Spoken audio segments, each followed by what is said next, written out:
مشاهدينا عودة إلى زميلي حمزة بدوي. شكرا جزيلا لك حمزة. نعتذر على القطع أخبار الرياضة، الآن نمر مباشرة مشاهدينا الكرام إلى ندوة صحفية لوزير الخارجية الجزائري مطلع مامرة حول الوضع في منطقة الساحل والتداعيات الأخيرة في المنطقة.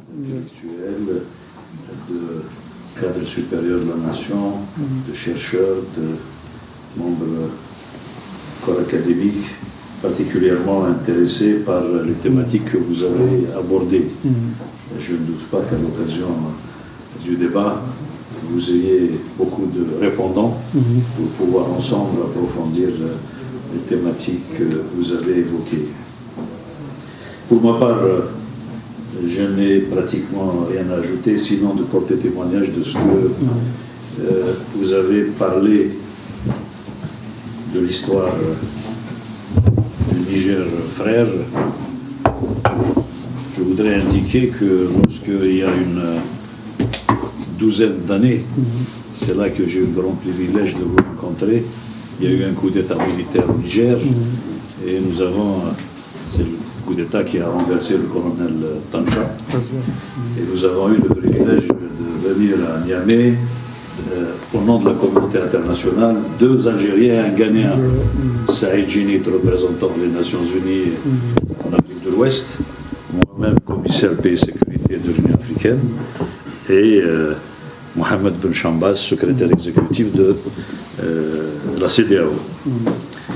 Nous avons été reçus d'abord dans une grande caserne par les auteurs du coup d'État, et ensuite par la classe politique dont vous étiez le dirigeant éminent et qui exprimait avec beaucoup de clarté, qui portait le projet démocratique avec beaucoup d'engagement et de clarté.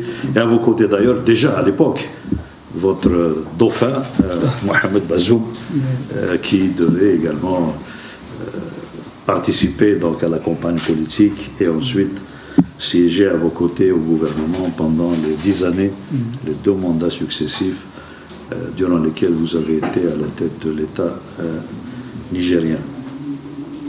Je me souviens en particulier du fait, comme c'est un peu d'actualité, au moment où dans certains espaces proches de nous, la transition ne se dessine pas et fait l'objet de difficultés de conception et de conduite. Au Niger, l'opposition s'était rapidement unie sur l'exigence d'un retour à l'ordre constitutionnel, celui dont vous avez été privé pratiquement depuis l'indépendance, puisqu'il y a eu une succession de coups d'État militaires. Et curieusement, paradoxalement, les militaires étaient pressés de rentrer dans leur caserne. C'est ainsi que cette transition n'a duré qu'une petite année, et nous avons eu des élections démocratiques qui vous ont porté au pouvoir haut la main.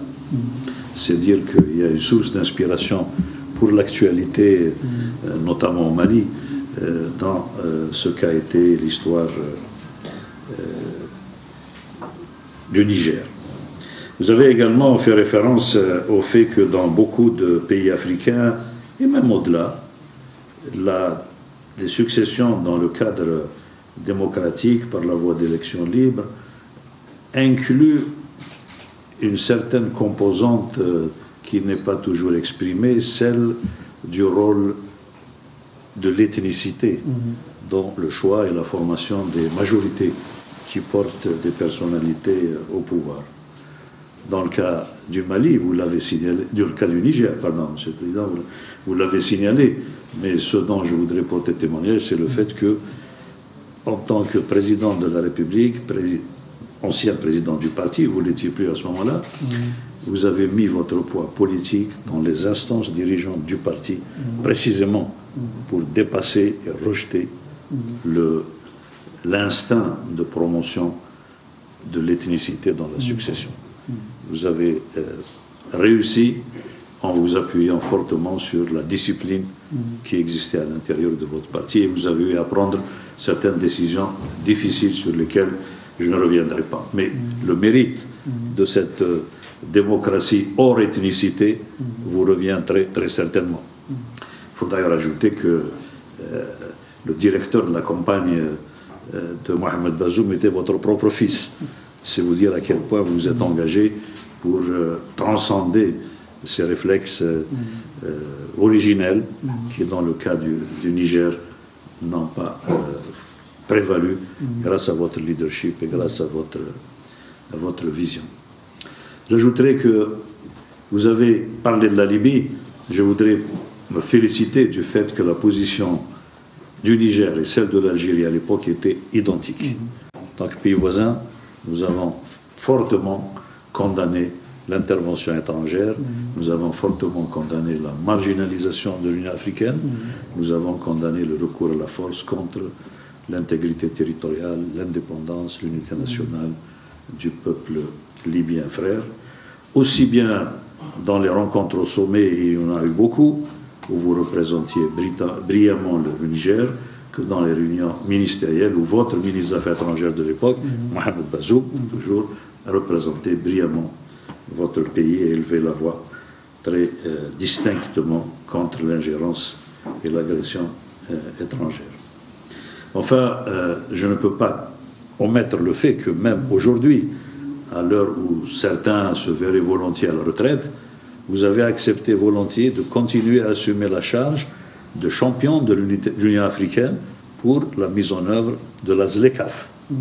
Vous avez d'ailleurs, au cours du dernier sommet de l'Union africaine à Addis Abeba, présenté un rapport déterminant sur la base duquel les chefs d'État et de gouvernement ont pris un certain nombre de mesures d'accélération du processus de mise en place de la zone africaine de libre-échange.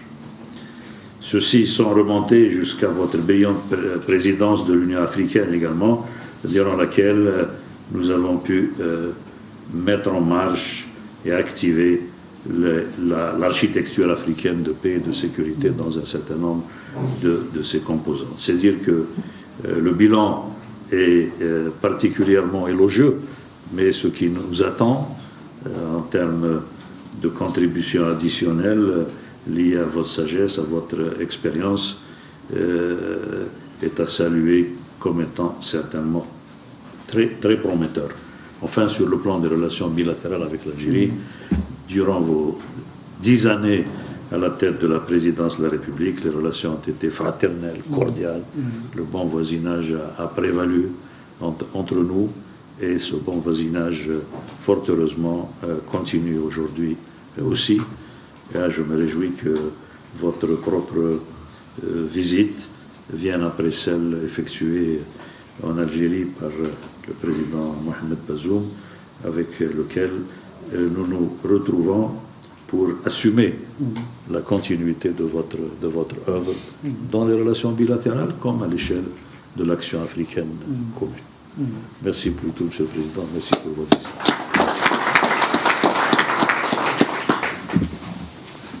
Merci, Monsieur le Ministre.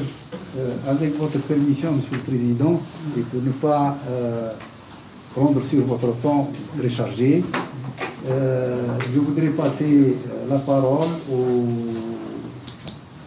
chercheurs, enseignants, professeurs d'université qui sont inscrits à l'ordre du jour de cette conférence pour nous livrer leur impression sur les enjeux qui nous préoccupent. Et donc, à ce titre, je voudrais demander si Mohamed Barkouk qui est devant vous ici, c'est un spécialiste. إذن مشاهدينا، كان هذا جزءا من ندوة صحفية عقدها ويعقدها في هذه الأثناء وزير الخارجية الجزائري رمضان العمامرة مباشرة من مركز الدراسات الاستراتيجية. تحدث فيها عن الوضع في منطقة الساحل الإفريقي، تحدث عن ضرورة الأمن والاستقرار في المنطقة، على الوضع في دولة النيجر وأهمية التحولات الأخيرة في هذا البلد الجار، وتكلم عن دور الجزائر في المنطقة ومحاولة الطرفين تجنب التدخل العسكري قدر الإمكان في منطقة الساحل والصحراء. مشاهدينا الكرام، الحديث أو سنتناول تفاصيل هذه الندوة الصحفية في مواعيدنا الإخبارية اللاحقة. مشاهدينا الكرام، نهاية الظهيرة، التقيكم في تمام الساعة 4 في نشرة 4. إلى اللقاء.